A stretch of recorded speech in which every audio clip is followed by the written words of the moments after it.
What is good, everyone? It is your main man, Big O, aka Big O Strong Man.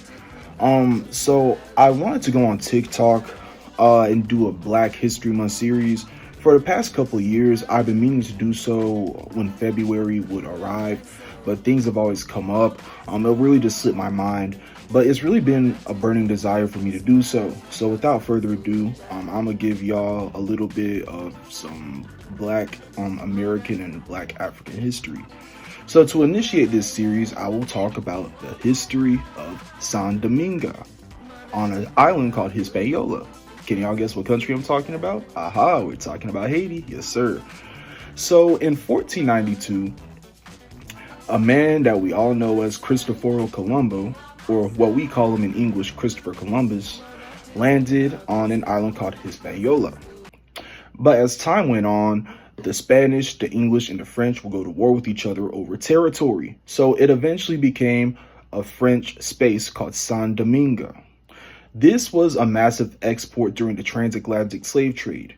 The ethnic groups of people that typically resided here came from places like Nigeria, Igbo, Yoruba, Ibibio.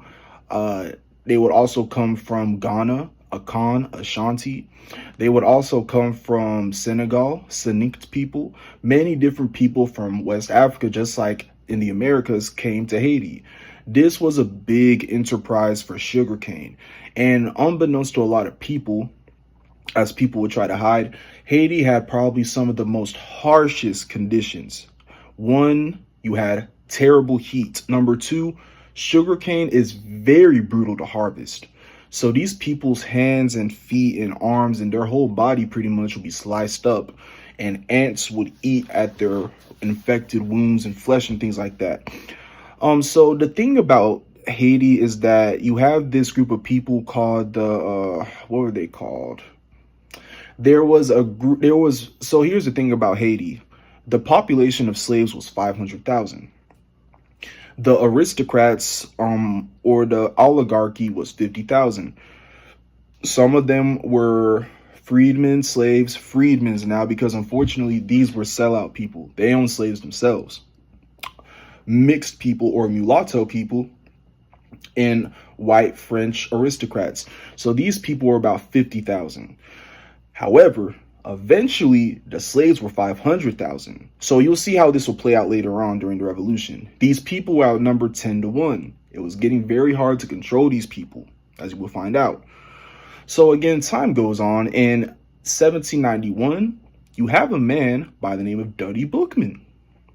Right, so he's from a region of West Africa called Senegambia. He's from a region which is now separated into Senegal and Gambia. But he was from a place called Senegambia. That's where his origins lie.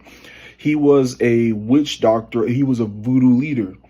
So he was part of a clan called the Maroons. The Maroons is a different story. You see the Maroons mentioned in Jamaica as well when you talk about Queen Nanny of the Maroons in Cudjoe.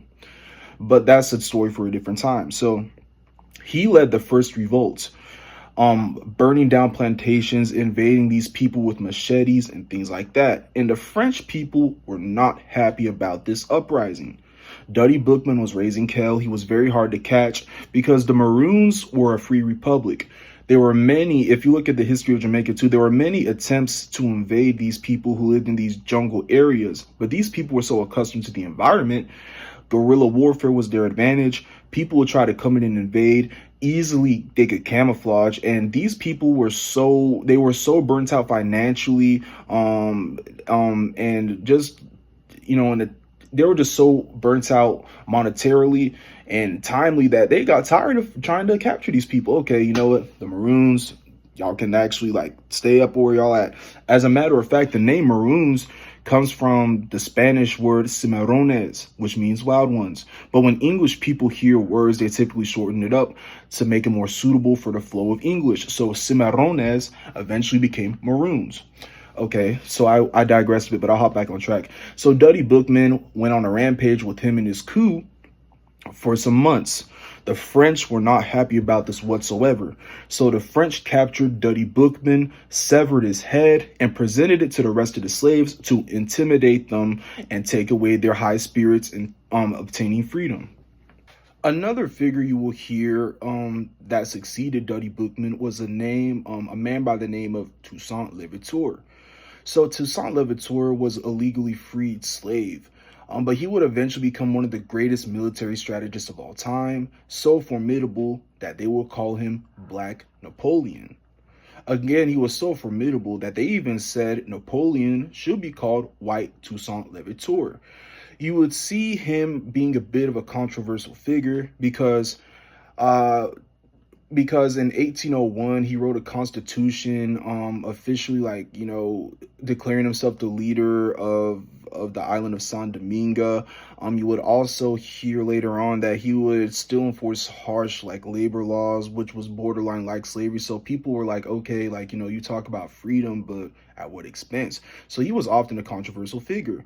You would see him also fight with the Spanish to go against the French, but he would eventually switch sides. In 1794, France decided to abolish slavery in Haiti. However, this wouldn't last very long because slavery would soon be reestablished in 1802 when Napoleon rose to power. He believed that the success and progress of France relied on the back, sweat, and blood of slaves.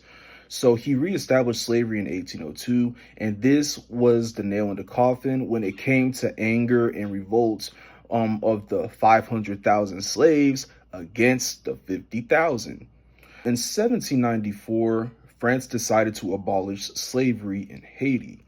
Subsequently, Napoleon would then send 20,000 troops to restore order in Haiti, to reestablish dominance over the African slaves that resided there. So mind you, in 1802, Toussaint Louverture was captured by the French, and this man went out like a straight gangster. So here's what he said.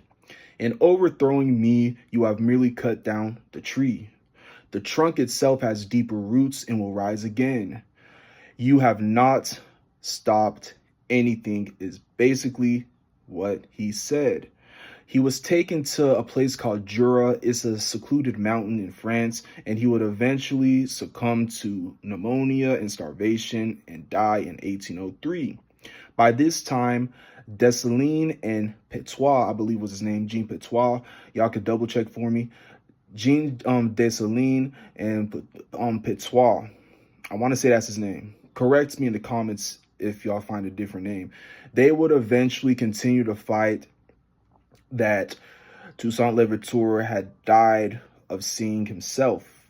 And presumably, people really believe that because he was so badly defeated, Napoleon was so badly defeated by the slaves that revolted, that he actually lost money and had to give the territory the French owned to Thomas Jefferson, hence the Louisiana Purchase.